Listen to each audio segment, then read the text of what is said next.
Today, saints, we're going to Habakkuk 1 through 3. In the first chapter of Habakkuk, he is praying for the people of God. He was burdened, but he did see. As he cries out to the Lord, he wants to know, like most of us, was God listening?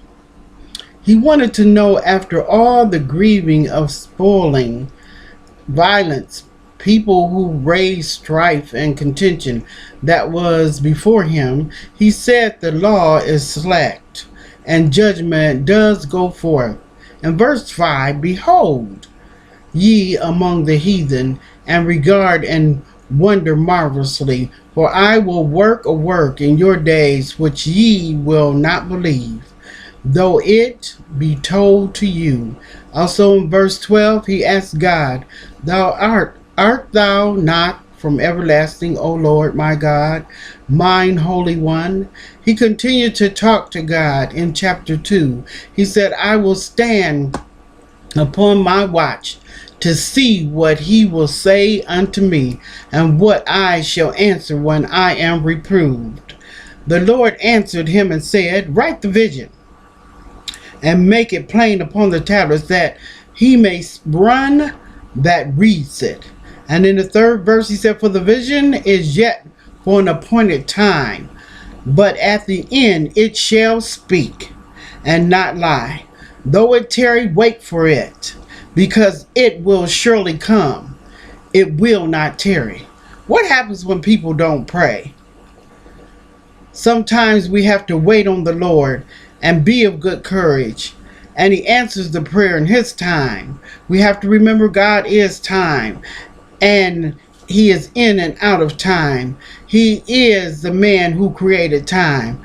So we pray, praise, and wait on God. When we don't pray, nothing happens.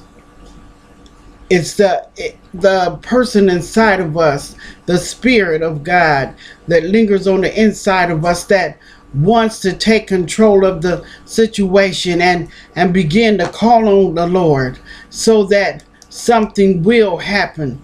But in the second verse, it says, O Lord, I have heard thy speech and was afraid. O Lord, revive thy work in the midst of the years. In the midst of the years, make known in wrath. Remember mercy.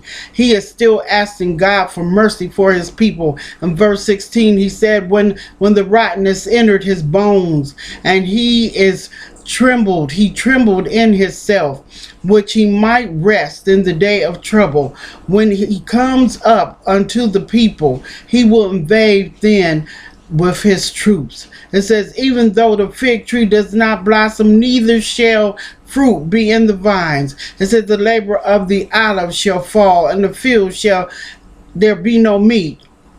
The flock shall be cut off from the fold, and there shall be no herd in the stalls. It says in verse 18, yet I will rejoice in the Lord. I will rejoice in the Lord. I will rejoice in the Lord, the God of my salvation. Well, the message today is telling us what happens when people don't pray.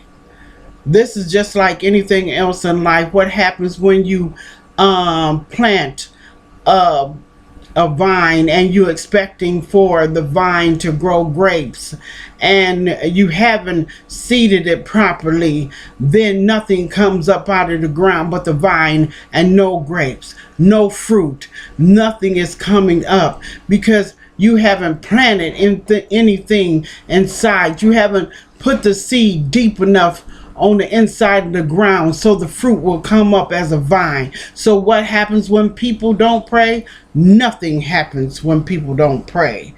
Nothing at all.